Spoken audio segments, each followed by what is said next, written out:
నమస్కారం. MN news కు స్వాగతం. ఈనాటి ముఖ్యాంశాలు చూద్దాం. 12 కేంద్రాల్లో జరిగే గ్రూప్ 2 పరీక్షలకు పక్కాగా ఏర్పాట్లు. అభ్యర్థుల సందేహాల నివృత్తికి కంట్రోల్ రూమ్. విజయనగరం జేసీ సేదు మాధవన్. షాపింగ్ మాల్స్ టార్గెట్ చేస్తూ గజపతి నగరంలో రెచ్చిపోయిన దొంగలు. 8 షాపుల షట్టర్లు వెరగొట్టి చోరీ. కేసు నమోదు చేసి దర్యాప్తు చేస్తున్న పోలీసులు. కొత్త వలసలో పీజీఆర్ఎస్పై సమీక్ష నిర్వహించిన కలెక్టర్ అంబేద్కర్. వినతుల పెండింగ్పై తీవ్ర ఆగ్రహం. అధికారులపై చర్యలకు సీసీఎల్ఏకు నివేదిక. United Nations Educational Scientific and Organization UNESCO ప్రపంచవ్యాప్తంగా మనుగడలో ఉన్న 7,000 భాషలను గుర్తించింది. అందులో సగం ఇప్పటికే ఉనికిని కోల్పోయే పరిస్థితి ఉంది. అఖండ భారతం విడిపోయిన తర్వాత బంగ్లాదేశ్ ఢాకా విశ్వవిద్యాలయంలో ఉర్దూకి వ్యతిరేకంగా విద్యార్థులు ఉద్యమం చేశారు.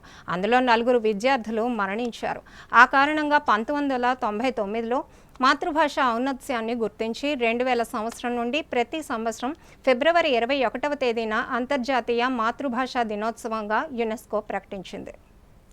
ఆయా సంస్కృతులు, కళలు భాషతో పాటు ముడిపడి ఉండే నేపథ్యంలో మారుతున్న కాలంతో పాటు భాషాభివృద్ధికి అందరూ పాటుపడాల్సిన అవసరం ఎంతైనా ఉంది. పాఠశాల విద్య మాతృభాషలో జరిగి సాహిత్య అకాడమీలు నిస్వార్థంతో పనిచేసిన నాడే మాతృభాష పరిరక్షణ సాధ్యమవుతుందన్న వాదనలు గట్టిగా వినిపిస్తున్నాయి. భాష మానవ మనుగడగా భావించాల్సిన అవసరం ఉంది. అంతర్జాతీయ భాషా దినోత్సవం సందర్భంగా రచయితలు, కవులు ఏమంటున్నారో విందాం. ఈరోజు అంతర్జాతీయ మాతృభాషా దినోత్సవం సందర్భంగా ప్రపంచంలో ఉండేటువంటి తెలుగు వారందరికీ కూడా మైత్రి మీడియా తరఫున శుభాకాంక్షలు తెలియజేసుకుంటున్నాం. అయితే ఎక్కడ ఉన్నా, ఏ దేశమేగినా ఎందు కాలిడినా, ఏ పీఠం ఎక్కినా ఎందు పొగడరా నీ తల్లి భూమి భారతిని, లేదురా ఇటువంటి భూదేవి ఎందు, లేరురా ఇటువంటి పౌరులు ఇంకెందు అన్నారు. ఏ దేశం వెళ్ళినా, ఏ ప్రాంతానికి వెళ్ళినా మన తెలుగు భాష యొక్క మాధుర్యాన్ని, తెలుగు భాష అంటేనే తెలుగు ఈ singularly melodious but it has been called the East అన్నారు అని ఆంగ్లంలో మనం చెప్పిన తెలుగు వారం ఎక్కడున్నప్పటికీ కూడా తెలుగు భాషలో మాట్లాడడం అనేటువంటిది ముందుగా నేర్చుకోవాలి. అలాగే ఇప్పుడు ఉండేటువంటి ప్రభుత్వాలు కూడా ముఖ్యంగా ఆంగ్ల మాధ్యమం తర్వాత నేర్పచ్చు, కానీ తెలుగులో వారు మాట్లాడేటువంటి విధానాన్ని ముందుగా నేర్పవలసిన అవసరం చాలా ఉంది. లేకపోయినట్లయితే ఇప్పటికే ప్రపంచంలో ఉండేటువంటి భాషలలో 230 భాషలు మృత భాషలైపోయి, అదే విధంగా మన తెలుగు భాష కూడా మృత భాష అయిపోయి వాటిల్లో కలిసిపోకుండా, అంటే వాటి నామరూపాలు లేకుండా పోకుండా చూసుకోవాల్సిన బాధ్యత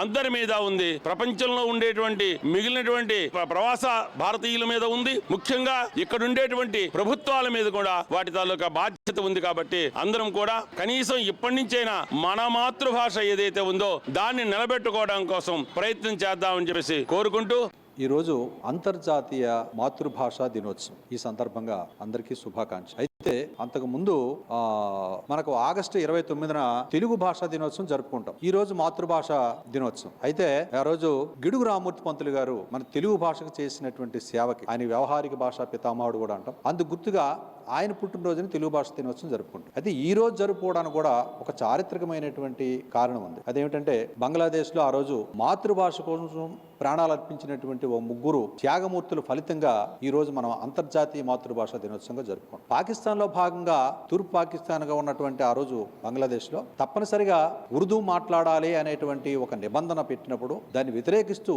అక్కడ మాతృభాషగా కలిగినటువంటి బెంగాలీ మాతృభాషగా కలిగినటువంటి వ్యక్తులు కొంతమంది ఉద్యమం చేపట్టారు. దానికి వ్యతిరేకంగా ప్రభుత్వం కాల్పులు జరిపింది. అందులో 3 యువకులు ప్రాణత్యాగం చేశారు. ఆ రోజుని అంతర్జాతీయ మాతృభాష దినోత్సవంగా జరుపుకోవాలని. అంటే ఇక్కడ భాషలు అనేటువంటివి దాన్ని మీరు అధికారంతో గాని లేదా ఒక క్రమశిక్షణ రాహిత్యమైనటువంటి చర్యలతో గాని కట్టడి చేస్తే ప్రజా ఆగ్రహం ఎలా ఉంటుందనేది ఆ రోజు వాళ్ళు చూపించారు. అయితే ఈ రోజు క్రమంగా మాతృభాషలు అనేటువంటివి నిరాదరణకు గురవుతున్నాయి. దానికి కారణం ఏంటంటే ఏ ప్రభుత్వం అయినా కావండి, ప్రభుత్వం తాలూకా ప్రోత్సాహం అనేటువంటిది ఉంటే ఆ భాషలు అనేటువంటి విలసిల్లడానికి అవకాశం ఉంటుంది. ఎన్ని భాషలు అవసరమైనప్పుడు కూడా తెలుగు అనేటువంటిది మన మాతృభాష, మన తల్లి భాష అంచే తప్పనిసరిగా అది నేర్చుకుని తీరాలి. ప్రభుత్వం కూడా ప్రాథమిక స్థాయిలో అయినా సరే తప్పనిసరిగా అందరూ తెలుగు మాధ్యమంలోనే చదివి తీరాలి అనేటువంటి పెడితే తెలుగులో ఉన్నటువంటి ఆ భాషలో ఉన్నటువంటి సౌందర్యాన్ని, ఆ సాహిత్యాన్ని చదువుకొని పిల్లలు వాళ్ళు మంచి రచయితలుగా, మంచి కళాకారులుగా ఎదగడానికి అవకాశం ఉంటుంది. ఎందుకంటే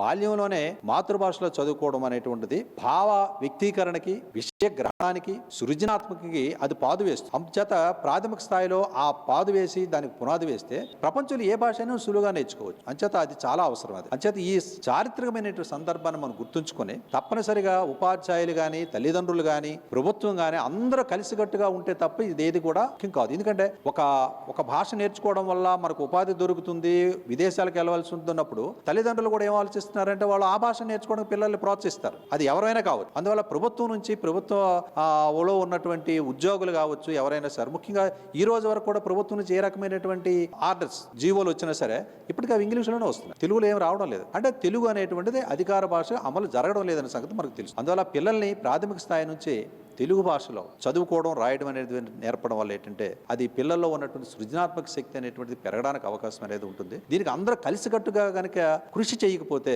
ఇది ఏ ఒక్కరో సంస్థలో చేయదగ్గ పని కాదు, రచయితలు చేయదగినటువంటి ఏ పని కాదు. అంచేత మన ఇరుగు పొరుగు ఉన్నటువంటి రాష్ట్రాలు ఏవైతే ఉన్నాయో ఆ వాళ్ళని చూసైనా సరే, వాళ్ళ మాతృభాషకి ఇస్తున్నటువంటి ప్రాముఖ్యత ఏమిటంటే వాళ్ళని చూసైనా సరే మనం నేర్చుకోవాలి. లేకపోతే మన మహాకవులైనటువంటి వాళ్ళందరూ కూడా సృష్టించినటువంటి గొప్ప గొప్ప సాహిత్యం, గురజాడ అప్పారావు గారు కావచ్చు, శ్రీశ్రీ కావచ్చు, ఆరుద్ర కావచ్చు, విశ్వనాథ్ సత్యనారాయణ గారు కావచ్చు, పింగళ లక్ష్మీకాంత్ గారు కావచ్చు, ఎవరైనా సరే, ముప్పాళ్ళ రంగనాయకమ్మ గారు కావచ్చు, లేకపోతే ఓల్గా గారు కావచ్చు, ఈ తరం వరకు ఉన్నటువంటి గొప్ప గొప్ప సాహిత్యం వాళ్ళందరూ సృష్టించారు. ఆ సాహిత్యం అంతా సృష్టించింది దేనికోసం?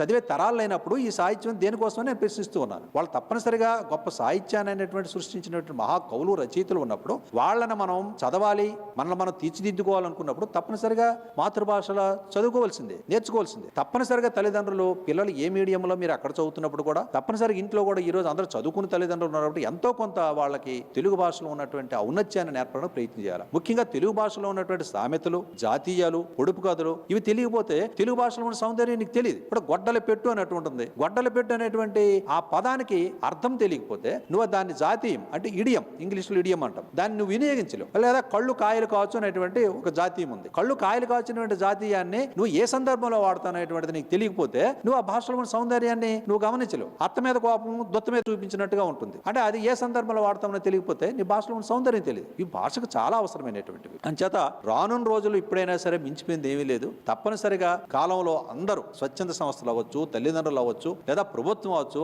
అందరూ కలిసికట్టుగా ప్రయత్నం చేస్తే తప్ప మాతృభాష తాలూకా ఔన్నత్య గౌరవం నిలబడే అవకాశం లేదు అని నేను తెలియజేస్తున్నాను. దేశ భాషలందు తెలుగు లెస్స అన్నాడు కృష్ణదేవరాయలు. సుందర తెలుగు అన్నాడు తమిళ కవి సుబ్రహ్మణ్య భారతి. తెలుగులో మాట్లాడుదాం, తెలుగు భాషాభివృద్ధికి పాటుపడదాం. అందరికీ అంతర్జాతీయ మాతృభాషా దినోత్సవ శుభాకాంక్షలు. ఈ నెల 23వ తేదీన జిల్లాలో జరగనున్న గ్రూప్ 2 మెయిన్స్ పరీక్షలలో చిన్న పొరపాట్లు సైతం దొరలకుండా తగిన ఏర్పాట్లు చేయాలని విజయనగరం జాయింట్ కలెక్టర్ సేదు మాధవన్ అధికారులను ఆదేశించారు. పరీక్షల నిర్వహణపై కోఆర్డినేటింగ్ అధికారులు, లైజనింగ్ అధికారులు, చీఫ్ సూపరింటెండెంట్లతో కలెక్టరేట్లో సమావేశాన్ని నిర్వహించారు. ఏపీపీఎస్సీ ఆధ్వర్యంలో ఈ నెల 23న జరిగే గ్రూప్ 2 మెయిన్స్ పరీక్షలను పగడ్బందీగా నిర్వహించాలని, అభ్యర్థుల కోసం జిల్లా స్థాయి కంట్రోల్ రూమ్ ను ఏర్పాటు చేయాలని అధికారులను విజయనగరం జాయింట్ కలెక్టర్ ఎస్ సేదుమాధవ్ ఆదేశించారు. పరీక్షల నిర్వహణపై కోఆర్డినేటింగ్ అధికారులు, లైజనింగ్ అధికారులు, చీఫ్ సూపరింటెండెంట్లతో కలెక్టరేట్ లో సమీక్షా సమావేశాన్ని నిర్వహించారు. వివిధ ప్రభుత్వ శాఖలు చేస్తున్న ఏర్పాట్లపై సమీక్షించారు. ఈ సందర్భంగా జేసీ మాట్లాడుతూ గ్రూప్ 2 పరీక్షల నిర్వహణకు ఎటువంటి లోపాలు లేకుండా పక్కాగా ఏర్పాట్లు చేయాలని, నిబంధనలన్నీ ఖచ్చితంగా అమలు చేయాలని ఆదేశించారు. పరీక్షల నిర్వహణలో చీఫ్ సూపరింటెండెంట్లదే కీలక పాత్ర అని స్పష్టం చేశారు. 23వ తేదీ ఉదయం 10 నుంచి 12 గంటల 30 నిమిషాల వరకు, మధ్యాహ్నం 3 నుంచి 5 గంటల 30 నిమిషాల వరకు పరీక్ష జరుగుతుందని చెప్పారు. దీనికోసం విజయనగరంలోనే మొత్తం 12 పరీక్షా కేంద్రాలను ఏర్పాటు చేశామని తెలిపారు. ఆ రోజు పరీక్షా కేంద్రం వద్ద 144 సెక్షన్ ఏర్పాటు చేయాలని, పటిష్టమైన పోలీస్ బందోబస్తు నిర్వహించాలని ఆదేశించారు. ప్రతి కేంద్రం వద్ద త్రాగునీరు, మరుగుదొడ్లు, సరైన లైటింగ్ ఉండేటట్లుగా చూడాలన్నారు. విద్యుత్ సరఫరాకు అంతరాయం కలుగకుండా ఏర్పాటు చేయాలని సూచించారు. వైద్య శిబిరాలను కూడా ఏర్పాటు చేయాలన్నారు. అభ్యర్థులు పరీక్షా కేంద్రాలకు చేరుకునే విధంగా ఆర్టీసీ బస్సులు నడపాలని సూచించారు. అభ్యర్థులు మినహా ఇతరులను ఎట్టి పరిస్థితుల్లోనూ పరీక్షా కేంద్రాలలోకి అనుమతించకూడదని స్పష్టం చేశారు. చిన్న చిన్న పొరపాట్లు సైతం దొరలకుండా తగిన ఏర్పాట్లు చేయాలని జేసీ ఆదేశించారు. APPSC assistant secretary K Srinivasarao మాట్లాడుతూ అభ్యర్థులు తమ హాల్ టికెట్ తో పాటు ఏదైనా ఫోటోతో ఉన్న గుర్తింపు కార్డును తీసుకురావాలని చెప్పారు. పరీక్షా కేంద్రాల్లోకి ఎటువంటి ఎలక్ట్రానిక్ పరికరాలకు అనుమతి లేదని స్పష్టం చేశారు. అభ్యర్థులు మినహా ఇతర వ్యక్తులు కెమెరాలకు అనుమతి లేదన్నారు. కంట్రోల్ రూమ్ ద్వారా అభ్యర్థుల సందేహాలను నివృత్తి చేస్తామని చెప్పారు. అభ్యర్థులు ఓఎంఆర్ షీట్ పై తప్పనిసరిగా తమ టెక్స్ట్ బుక్లెట్ సిరీస్ నమోదు చేసే విధంగా చూడాలని సూచించారు. పరీక్ష పూర్తయ్యే వరకు అభ్యర్థులను బయటకు పంపించడం జరగదని స్పష్టం చేశారు. ఈ సమావేశంలో వివిధ శాఖల జిల్లా అధికారులు, లైజనింగ్ అధికారులు, చీఫ్ సూపరింటెండెంట్లు, ఏపీపీఎస్సీ ప్రతినిధులు D Mallikarjun Reddy, D Nagabhushanam, T Nandagopal తదితరులు పాల్గొన్నారు. విజయనగరం జిల్లా దత్తిరాజేజు మండలం చుక్కపేట గ్రామానికి చెందిన ఏకల గౌరీ హత్య కేసులో హంతకుడు సత్యనారాయణను పెదమానాపురం పోలీసులు అరెస్ట్ చేశారు. పెదమానాపురం పోలీస్ స్టేషన్లో నిర్వహించిన మీడియా సమావేశంలో బొబ్బిలి డీఎస్పీ భవ్యారెడ్డి కేసు వివరాలను మీడియాకు వెల్లడించారు. గౌరిని ఆమె భర్త సత్యనారాయణ హత్య చేసి పరారీ అయ్యాడన్నారు. హంతకుడు వివిధ ప్రాంతాల్లో పనులు చేసుకుని భార్య బతికి ఉందా లేదా, పిల్లలు ఎలా ఉన్నారో తెలుసుకునేందుకు స్వగ్రామానికి వచ్చి పోలీసులకు చిక్కాడన్నారు. భార్య మీద అనుమానంతో హత్య చేసినట్లు నిందితుడు అంగీకరించాడని డీఎస్పీ తెలిపారు. 6న చుక్కపేట గ్రామానికి చెందిన ఏకల గౌరీ అనే మహిళను తన భర్త ఏకల సత్యనారాయణ అలియాస్ సత్యం ఆమె మీద అనుమానంతో ఆమెను హత్య చేసి పారిపోయాడు. ఎస్పీ గారి ఆదేశాల మేరకు గజపతి నగరం సిఐ మరియు మానాపురం ఎస్హెచ్ఓ గారితో స్పెషల్ టీమ్స్ ఫామ్ చేసి గాలింపు చర్యలు చేపట్టాము. ఆ తర్వాత ఇవాళ 10:30 గంటలకి ఉదయం బీసీ కాలనీ దగ్గర రైల్వే బ్రిడ్జ్ దగ్గర ముద్దాయిని గుర్తించి అదుపులో తీసుకొని అరెస్ట్ చేశాము. ఇక వివరాలకు వెళ్తే మా దగ్గర ఉన్న ప్రిలిమినరీ ఇన్ఫర్మేషన్ ప్రకారం ముద్దాయి ఒక 5 రోజులు గొల్లుపాలెం అనే గ్రామంలో గొర్రెల కాపరిగా చేశారు. అక్కడ డబ్బులు సరిపోకపోవడం వల్ల పెందుర్తి దగ్గర కూలీ పనులు చేయడానికి వెళ్ళాడు. నిన్న అతని భార్య బతుకుందో లేదో మరియు వాళ్ళ పిల్లల సమాచారం ఎలా ఉందని ఈ మానాపురంకి వచ్చారు, పెద్ద మానాపురంకి వచ్చారు. ఎవరినన్నా తెలిసిన వాళ్ళకి దగ్గర సమాచారం తెలుసుకుందామని. ఇక అక్కడి నుంచి మాకు వెంటనే సమాచారం రావడం వల్ల ఇవాళ ఉదయం వాళ్ళని ముద్దాయిని అదుపులో తీసుకున్నాము. సో ముద్దాయిని పట్టుకోవడంలో ప్రతిభ కనపరిచిన గజపతి నగరం సిఐ మరియు మానాపురం ఎస్హెచ్ఓ గారిని ఎస్పీ గారు అభినందించారు. Thank you for the support. ప్రభుత్వాలు మారుతున్నాయి, అధికారులు మారుతున్నారు, కానీ గిరిజనం కష్టాలు మాత్రం తీరడం లేదు. గిరిశిఖర గ్రామాల నుంచి మైదాన ప్రాంతాలకు చేరుకునేందుకు రహదారి సౌకర్యాలు లేక అమాయక గిరిపుత్రులు డోలీ మోతలే దిక్కవుతున్నాయి. అల్లూరి మన్యం జిల్లా కొయ్యూరు మండలంలో నిండు గర్భిణిని ప్రసవానికి డోలీలో మోసుకొని మైదాన ప్రాంతానికి తీసుకువచ్చారు. అల్లూరి సీతారామరాజు జిల్లా కొయ్యూరు మండలం జాజులు బందకొందు గిరిజన గ్రామం. ఈ కొండశిఖర గ్రామంలో 160 మంది జీవనం సాగిస్తున్నారు. కొర్రశాంతి అనే 19 ఏళ్ల వివాహిత నిండు గర్భిణి. ఆమెకు పురిటి నొప్పులు రావడంతో జాజులు బంద గ్రామం నుండి పిత్రిగడ్డ మీదుగా ఆర్ల గ్రామం వరకు గ్రామస్తులు డోలీలో మోసుకువచ్చారు. అక్కడ నుండి కొయ్యూరు మండలం డౌనూరు ప్రాథమిక వైద్య కేంద్రానికి అంబులెన్స్ లో తరలించారు. స్వతంత్రం వచ్చి నేటికి 78 సంవత్సరాలు అవుతున్నా కొండశిఖర ఆదివాసీ గిరిజన మహిళల పరిస్థితి నేటికి అగమ్య గోచరంగానే ఉందని గ్రామస్తులు వాపోతున్నారు. ఎన్ని ప్రభుత్వాలు మారినా గిరిజనుల బతుకులు మాత్రం మారడం లేదని, అడవుల మధ్య నిండు గర్భిణిని మధ్యలో కొంతసేపు ఆపి మరికొంతసేపు నడిచి డోలీలో తరలించవలసిన దుస్థితి నెలకొందని ఆవేదన వ్యక్తం చేస్తున్నారు. 2023వ సంవత్సరంలో పాడేరు ప్రాజెక్టు అధికారి ఉపాధి హామీ పథకం నిధుల నుండి ₹1 కోటి నిధులు కేటాయించారు. దీంతో తమ గ్రామానికి డోలీ కష్టాలు తీరుతాయని గిరిజనులు ఎంతో సంబరపడ్డారు. కానీ ₹28 లక్షల నిధులు వెచ్చించి కలవట్లు నిర్మించి రహదారిని మధ్యలోనే ఆపేశారు. ఈ సమస్యపై అనేక సార్లు ఐటీడీఏ ప్రాజెక్ట్ అధికారికి ఫిర్యాదు చేసినా సరే ఇంజనీర్ అధికారులు పనులు ప్రారంభించలేదని గిరిజనులు చెబుతున్నారు. పాడేరు ఐటీడీఏ అధికారులు రహదారులపై సమగ్రమైన పరిశీలన చేయకపోవడం వల్ల ట్రైబల్ వెల్ఫేర్ అధికారులు నిర్లక్ష్యంగా రోడ్డు నిర్మాణం చేపడుతున్నారని ఆరోపించారు. ఇప్పటికైనా అధికారులు స్పందించి డోలీ కష్టాలు తీర్చాలని కోరారు. పార్వతీపురం మన్యం జిల్లా కొమరాడ మండలంలో జాతీయ రహదారిపై లారీని తప్పించబోయి ఆటో అదుపు తప్పి పొలాల్లోకి దూసుకుపోయి బోల్తా పడింది. ఈ ప్రమాదంలో 6గురికి స్వల్ప గాయాలవగా పార్వతీపురం జిల్లా ఆసుపత్రికి తరలించి చికిత్స అందిస్తున్నారు. జరిగిన ప్రమాదంపై పోలీసులు కేసు నమోదు చేసి దర్యాప్తు చేస్తున్నారు. పార్వతీపురం మన్యం జిల్లా కొమరాడ మండలంలో ఆటో బోల్తా పడిన ఘటనలో పలువురికి గాయాలయ్యాయి. స్థానికులు అందించిన వివరాల ప్రకారం కొమరాడ మండలం పెద్దశాఖ నుండి పార్వతీపురం ప్రయాణికులతో వస్తున్న ఆటో స్వామినాయుడు వలస గ్రామ సమీపంలో అదుపు తప్పి పంట పొలాల్లోకి దూసుకెళ్లి బోల్తా పడింది. జాతీయ రహదారిపై లారీని తప్పించబోయి ఈ ఘటన చోటు చేసుకుంది. ప్రమాద సమయంలో ఆటోలో ప్రయాణిస్తున్న 6 ప్రయాణికులకు స్వల్ప గాయాలయ్యాయి. గాయపడిన వారిని పార్వతీపురం జిల్లా ఆసుపత్రికి తరలించి చికిత్స అందిస్తున్నారు. ప్రమాదంపై కొమరాడ పోలీసులు కేసు నమోదు చేసి దర్యాప్తు చేస్తున్నారు. కాసేపు విరామం.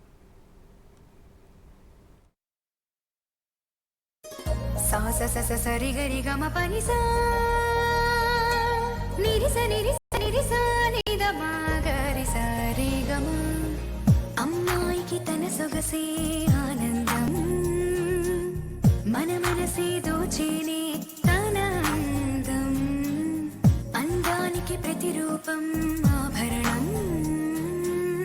ఆభరణం అసలు రూపం Govinda jewelleries, Govinda jewelleries, Govinda jewelleries, Govinda jewelleries, సాంప్రదాయ స్వర్ణాభరణాలకు పుట్టినిల్లు మా Govinda jewelleries. Govinda jewelleries, MG road, Vizianagaram. అందమంటేనే ఆడవాళ్లు, మరి మన ఆడవాళ్లకి మరింత అందం చేకూర్చేది బంగారం. బంగారం కొనడం సులభమే, కానీ నాణ్యమైన బంగారం కొనడం అంత ఈజీ కాదు.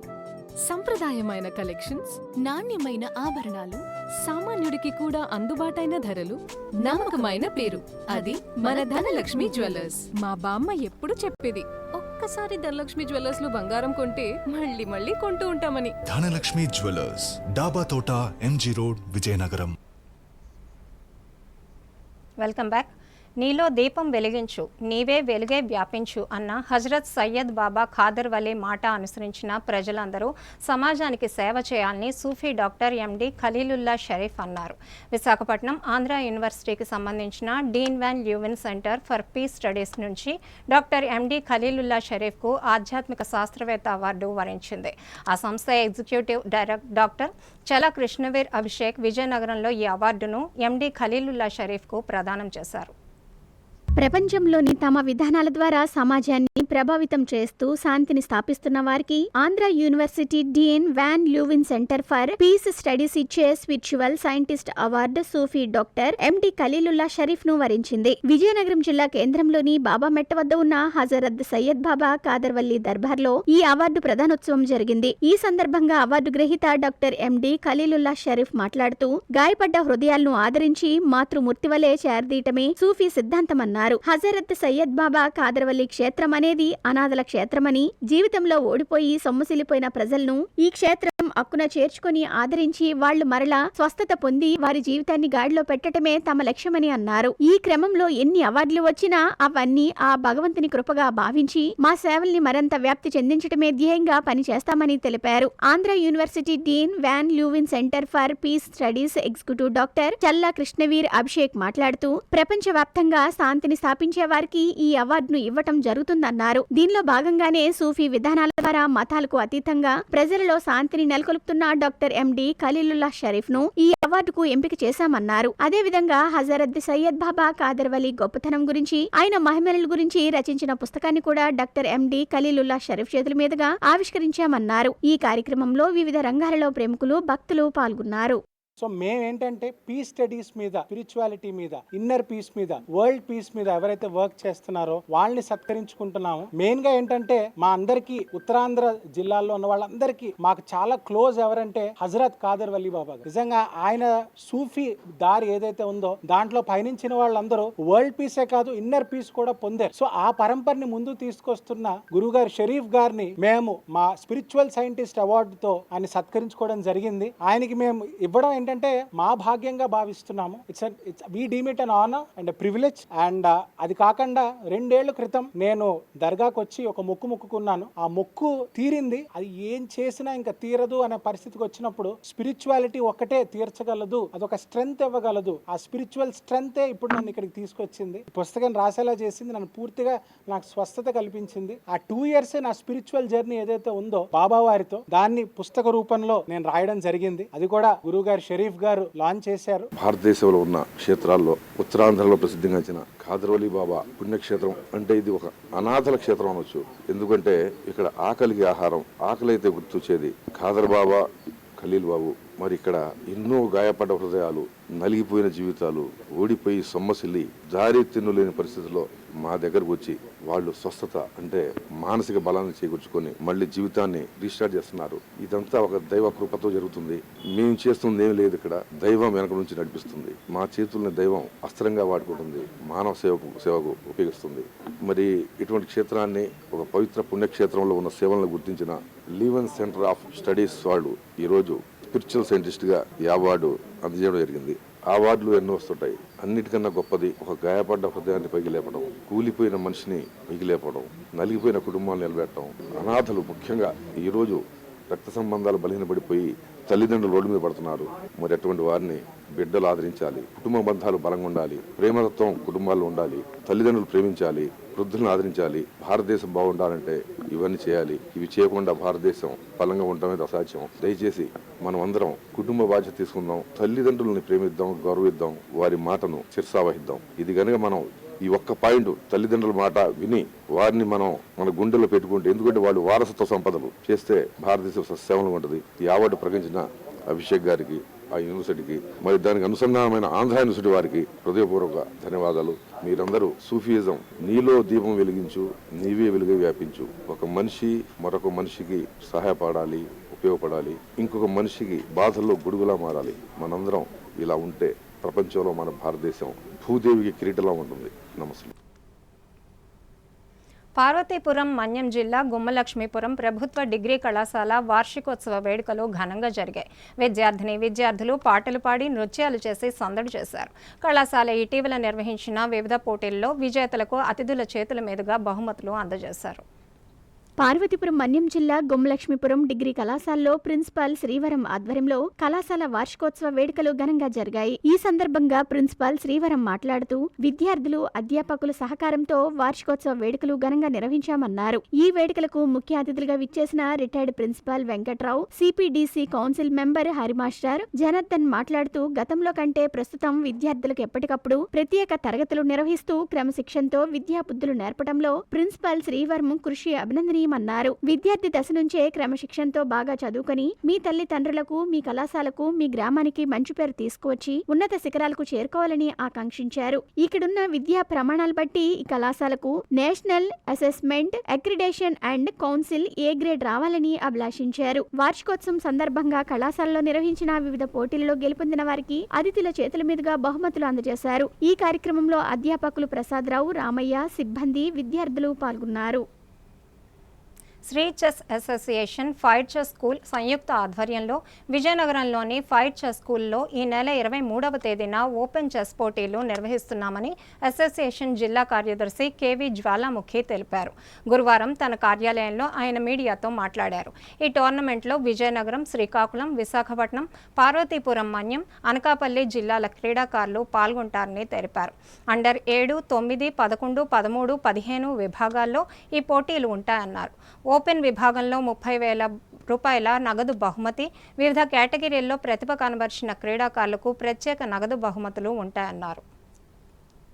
ఈ నెల 23/2/2025 విజయనగరం జిల్లా చెస్ అసోసియేషన్ మరియు ఫైర్ చెస్ స్కూల్ కలిపి మన రింగ్ రోడ్లు గల ఫైర్ చెస్ స్కూల్లో 5 జిల్లాలు విజయనగరము, అనకాపల్లి, విశాఖపట్నం, శ్రీకాకుళం, మన్యం జిల్లాల యొక్క చదరంగం పోటీలను నిర్వహించడానికి అన్ని ఏర్పాట్లు కూడా జరిగి ఉన్నాయి. ఈ టోర్నమెంట్ ఆల్రెడీ APChess.org వెబ్సైట్లో ఆల్రెడీ 75 మంది వరకు కూడా నమోదు చేసుకోవడం జరిగింది. అలాగే ఇందులో మన జిల్లాలో ఉన్న పిల్లలకి అందరికీ కూడా అబోవ్ 1800 రేటెడ్ ప్లేయర్లతో వాళ్ళకి ఫ్రీ ఎంట్రీ ఇస్తూ మన దగ్గర ఉన్న కొత్తగా రేటింగ్ గురించి ప్రయత్నిస్తున్న పిల్లలకి ఈ టోర్నమెంట్ ఎంతగానో ఉపయోగపడుతుంది. దీనివల్ల అబోవ్ 1800 ప్లేయర్లు వచ్చి ఆడటం వల్ల మన పిల్లలకి కూడా వాళ్ళు రేటింగ్ రావడానికి, రేటింగ్ ఉపయోగపడినందుకు కూడా యూజ్ అవుతుందనే ఉద్దేశంతో 5 జిల్లాలకు సంబంధించిన మన టోర్నమెంట్ ఇక్కడ 30,000 నగదు ప్రైజ్తో పెట్టడం జరిగింది.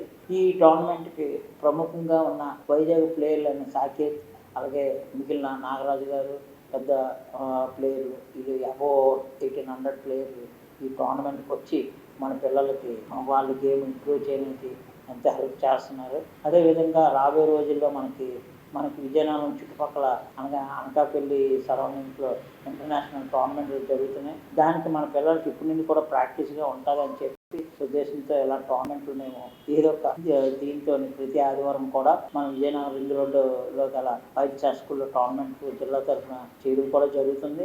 దీనికి అందరూ కూడా సహకరిస్తున్నారు. అదేవిధంగా మీ పిల్లలు ఈ టోర్నమెంట్లు ఆడి వాళ్ళు క్రీడా నైపుణ్యాన్ని కూడా పెంపొందించుకుంటారని మనస్ఫూర్తిగా కోరుకుంటూ ప్రతి ఒక్కరు కూడా ఈ టోర్నమెంట్ వినియోగించుకోవాల్సిందిగా మనస్ఫూర్తిగా కోరుకుంటూ విజయనగరం జిల్లా గజపతి నగరంలో షాపింగ్ మాల్స్నే టార్గెట్ చేస్తూ దొంగలు బీభత్సం సృష్టించారు.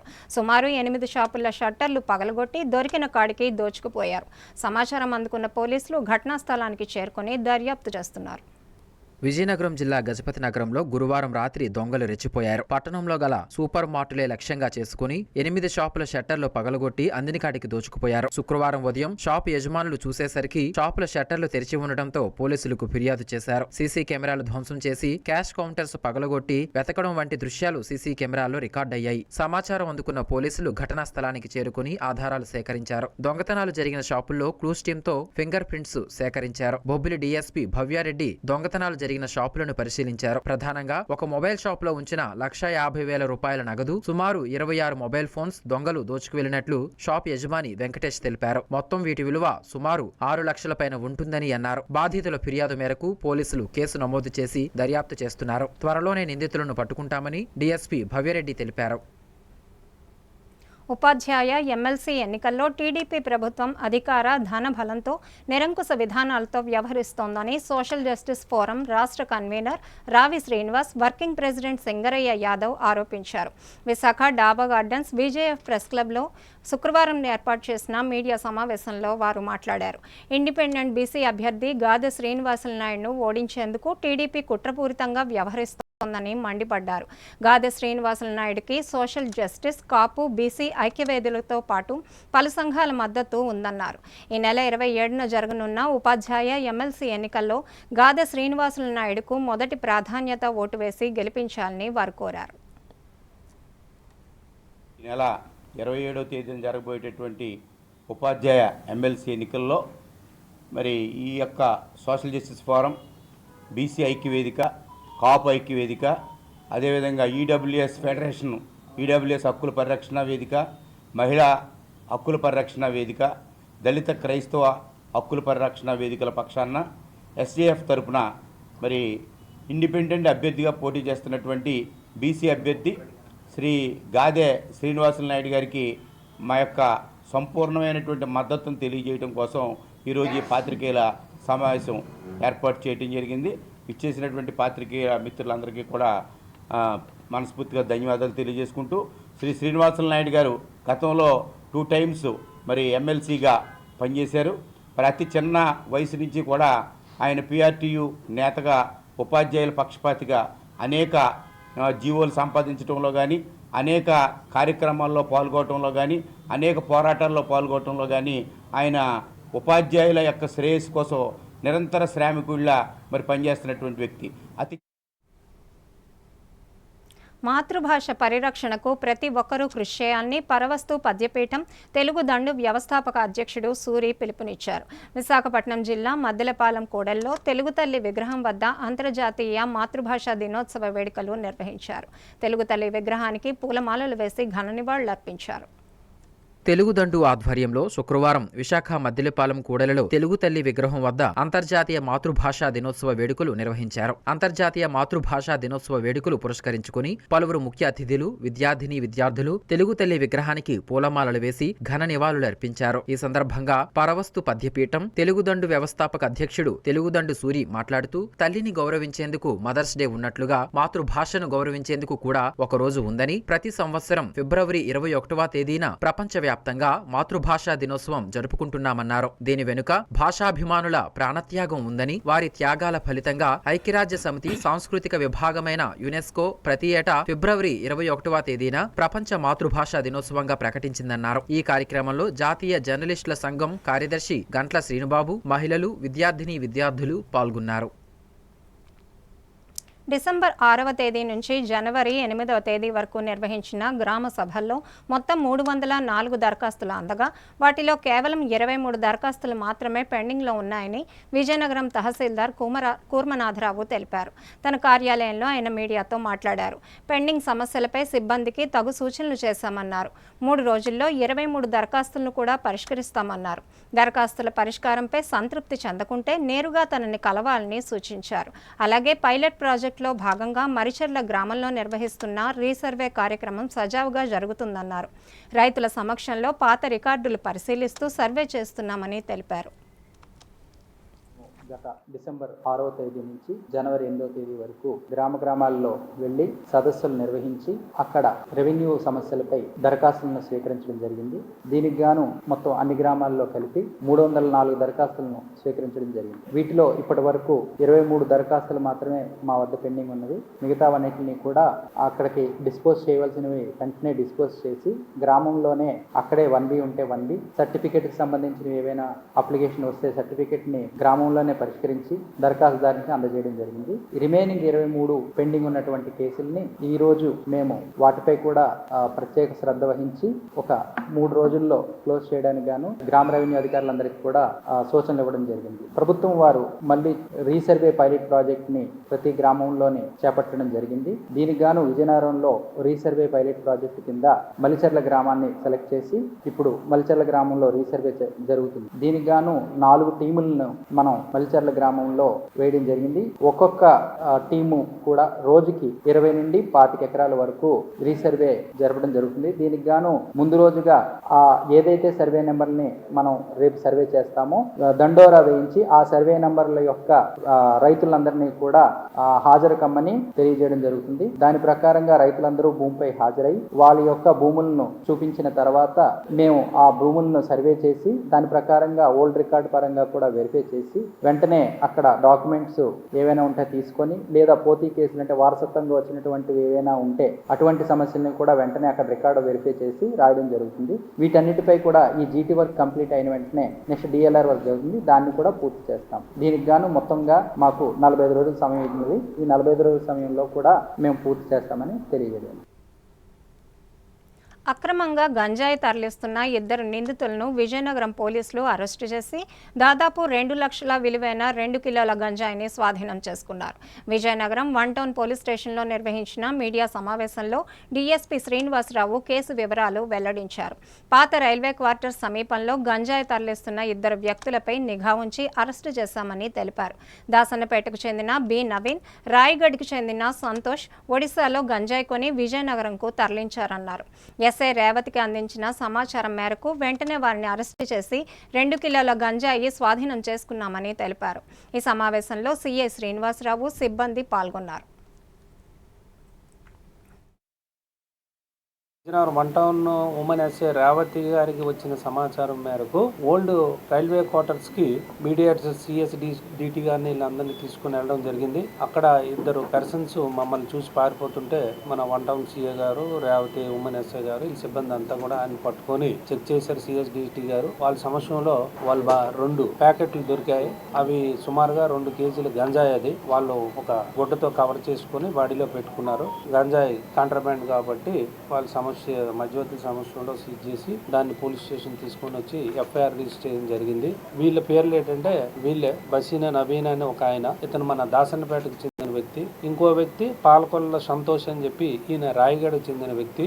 వీళ్ళిద్దరూ కూడా ఒరిస్సాలోని ఏజెన్సీలో గాంజా కొని మొత్తం విజయనగరం, విశాఖపట్నం ఏరియాల్లో అమ్ముతుంటారు. పాలక సంతోష్ అన్న అతని మీద రాయగఢలో ఒక హర్ట్ కేసు కూడా ఆల్రెడీ రిజిస్టర్ అయ్యి ఉంది. వీళ్ళని నిన్న ఎఫ్ఐఆర్ రిజిస్టర్ చేసిన తర్వాత మన శ్రీనివాసరావు గారు, 1 టౌన్ ఎస్ శ్రీనివాసరావు గారు అరెస్ట్ చేశారు. ఇవాళ కోర్టులో వాళ్ళని రిమాండ్ నిమిత్తం హాజరు పెడతాం. వాళ్ళు వచ్చింది ట్రైన్లో వచ్చారు. ట్రైన్లో వచ్చి దిగారు. మనకి అందుకే ఆ దగ్గరలో ఓల్డ్ రైల్వే క్వార్టర్స్ దగ్గర దొరికారు. విజయనగరం జిల్లా కొత్తవలస మండలంలో కలెక్టర్ డాక్టర్ బిఆర్ అంబేద్కర్ విస్తృతంగా పర్యటించారు. రీసర్వే ప్రక్రియను పరిశీలించి అధికారులకు, రైతులకు సూచనలు చేశారు. అలాగే తహసీల్దార్ కార్యాలయంలో పీజీఆర్ఎస్పై సమీక్షించారు. సుమారు 57 వినతులు పెండింగ్ ఉండటంపై తీవ్ర ఆగ్రహం వ్యక్తం చేశారు.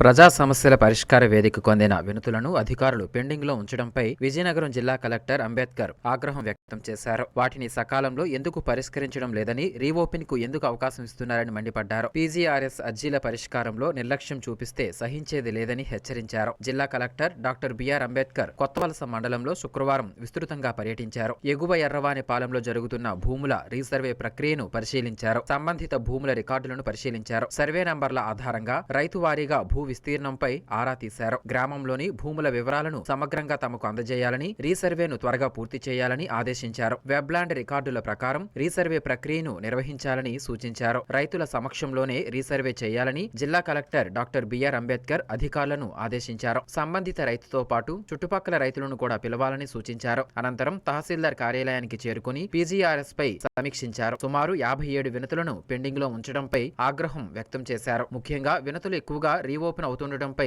తహసీల్దార్ నీలకంఠరావును నిలదీశారు. ముఖ్యమంత్రి కార్యాలయానికి, మంత్రుల కార్యాలయాలకు జిల్లా నుంచి అందిన వినతులపై ప్రధానంగా దృష్టి పెట్టారు. వాటన్నింటినీ క్షుణ్ణంగా పరిశీలించారు. పీజీఆర్ఎస్ కు వచ్చిన ఇతర పెండింగ్ వినతులను సైతం పరిశీలించారు. కొంతమంది ఫిర్యాదుదారులను తహసీల్దార్ కార్యాలయానికి పిలిచి మాట్లాడారు. అదే గ్రామానికి చెందిన అర్జీదారుడు గొర్రపల్లి గణేష్ ను జిల్లా కలెక్టరేటుకు రప్పించి అతని సమస్యను తెలుసుకున్నారు. రికార్డులు సరిచేసి తమ భూమి తమకి ఇప్పించాలని ఏళ్ల తరబడి రెవెన్యూ అధికారుల చుట్టూ తిరుగుతున్నా ఫలితం కలగలేదని, దీంతో ముఖ్యమంత్రి కార్యాలయానికి అర్జీ పెట్టుకున్నానని కలెక్టర్ వద్ద గణేష్ వాపోయాడు. అతనికి సంబంధించిన భూముల రికార్డులను కలెక్టర్ క్షుణ్ణంగా పరిశీలించారు. వీలైనంత త్వరలో అతనికి న్యాయం చేస్తామని కలెక్టర్ హామీ ఇచ్చారు. భూ సమస్యల పరిష్కారంలో నిర్లక్ష్యం చూపించడమే కాకుండా జరిగిన తప్పిదాలకు సంబంధించి సంబంధిత అధికారులపై క్రమశిక్షణా చర్యలను తీసుకోవాలని CCLAకు నివేదించనున్నట్లు కలెక్టర్ ప్రకటించారు. ఈ పర్యటనలో సర్వే శాఖ ఏడీ కె రమణమూర్తి, ఆర్డీఓ దాట్ల కీర్తి, తహసీల్దార్ బి నీలకంఠరావు, ఇతర సర్వే, రెవెన్యూ సిబ్బంది పాల్గొన్నారు. గత ప్రభుత్వం గ్రూప్ 2 పరీక్షల్లో అమలు చేసిన రోస్టర్ విధానాన్ని నిలిపివేయాలని నిరుద్యోగ అభ్యర్థులు డిమాండ్ చేశారు. రోస్టర్ విధానంతో కొన్ని వర్గాల విద్యార్థులకు అపార నష్టం కలుగుతుందన్నారు. ఈ మేరకు విజయనగరం జిల్లా టీడీపీ కార్యాలయంలో ఎమ్మెల్యే అదితి గజపతిరాజుకు వినతిపత్రం అందించారు. న్యాయం చేయాలని కోరారు. గ్రూప్ 2 పరీక్ష రోస్టర్ విధానాన్ని మార్చాలని గ్రూప్ 2 రాసే నిరుద్యోగ అభ్యర్థులు డిమాండ్ చేశారు. శుక్రవారం అశోక్ బంగ్లాలో విజయనగరం ఎమ్మెల్యే పోసుపాటి అదితి విజయలక్ష్మి గజపతిరాజుకు నిరుద్యోగులు వినతిపత్రం అందజేశారు. ఈ సందర్భంగా నిరుద్యోగులు మాట్లాడుతూ వైఎస్ఆర్సీపీ ప్రభుత్వంలో గ్రూప్ 2 పరీక్షకు రోస్టర్ విధానాన్ని తీసుకొచ్చి కొన్ని వర్గాల వారికి అన్యాయం చేశారన్నారు. మళ్లీ తిరిగి కూటమి ప్రభుత్వం కూడా అదే రోస్టర్ విధానాన్ని కొనసాగించి గ్రూప్ 2 పరీక్ష నిర్వహించాలని యోచిస్తుందన్నారు. అలా చేయటం వలన కొన్ని వర్గాలకు చెందిన వారు తీవ్రంగా నష్టపోతారన్నారు. ఈ నెల 23వ తేదీన నిర్వహించబోయే గ్రూప్ 2 మెయిన్ పరీక్షను వాయిదా వేయాలన్నారు. లేక రోస్టర్ విధానాన్ని మార్చి పరీక్ష పెట్టాలని కోరారు. 2023లో గ్రూప్ 2 నోటిఫికేషన్ అనేది రిలీజ్ అయింది. దానికి అనుగుణంగా ప్రిలిమ్స్ కూడా రాసాం మేమందరం. అండ్ నెక్స్ట్ ఏంటంటే అందులో రోస్టర్ మిస్టేక్స్ అనేవి ఉన్నాయి. అది అందరికీ తెలిసిన విషయమే. దాని మీద కోర్టులో కేసులు కూడా నడుస్తున్నాయి. ఇప్పుడు ఏంటంటే మేము ఇంతవరకు వెయిట్ చేస్తాం. సరే గత గవర్నమెంట్ లేదో మిస్టేక్ జరిగింది, సరే ఈ గవర్నమెంట్ అయినా మిస్టేక్ సరిదిద్దుతుందని ఇంతవరకు వెయిట్ చేస్తాం సార్. మేము అదే ఒక రీజన్ అంతే. కానీ కోర్టులో కేసు కూడా మాకు అనుకూలంగా రాలేదు. అది గవర్నమెంట్ కి ఇచ్చింది అనమాట. అంటే డెసిషన్ గవర్నమెంట్ తీసుకోవాలని చెప్పింది. సో మా ఆవేదన ఏంటంటే రోస్టర్స్ మిస్టేక్స్ వల్ల చాలా అభ్యర్థులు అనేవారు లాస్ అవుతున్నారు. ఎందుకంటే వాళ్ళు 10 years 5 years నుంచి కష్టం అంతా వృధా అయిపోతుందని మా యొక్క ఆవేదన సార్. ఇప్పుడు రోస్టర్స్ క్లియర్ చేయకన్నా ఎగ్జామ్ పెడితే చాలా మంది లాస్ అయిపోతారు. ఒకవేళ పెట్టినా సరే ఆల్రెడీ జార్ఖండ్ లో అలానే జరిగింది. తర్వాత ఒక 5 or 10 years తర్వాత అవి రిమూవల్ చేస్తారనమాట ఆ పోస్టులు. సో ఆ విధంగా మేము ఎక్కడ లాస్ అవుతామని కూడా మాకు ఆందోళనగా ఉంది సార్. సో ఫైనల్ గా మేము గవర్నమెంట్ కి చెప్పే విన్నపం ఏంటంటే రోస్టర్ క్లియర్ చేసి ఎగ్జామ్ పెట్టవలసిందిగా మనస్ఫూర్తిగా కోరుకుంటున్నాం సార్. ఈ అవకాశాన్ని మాకు కల్పిస్తారని ధన్యవాదాలు చెప్పుకుంటున్నాం సార్. ఇక వార్తలు ముగించే ముందు ముఖ్యాంశాలు మరోసారి చూద్దాం. 12 కేంద్రాల్లో జరిగే గ్రూప్ 2 పరీక్షలకు పక్కాగా ఏర్పాట్లు. అభ్యర్థుల సందేహాల నివృత్తికి కంట్రోల్ రూమ్. విజయనగరం జేసీ సేదు మాధవన్. షాపింగ్ మాల్స్ కు టార్గెట్ చేస్తూ గజపతి నగరంలో రెచ్చిపోయిన దొంగలు. 8 షాపుల షట్టర్లు వెరగొట్టి చోరీ. కేసు నమోదు చేసి దర్యాప్తు చేస్తున్న పోలీసులు. కొత్తవలసలో పీజీఆర్ఎస్ పై సమీక్ష నిర్వహించిన కలెక్టర్ అంబేద్కర్. వినతుల తీవ్ర ఆగ్రహం, అధికారులపై చర్యలకు సీసీఎల్ఏకు నివేదిక. వార్తలు సమాప్తం. చూస్తూనే ఉండండి MM న్యూస్.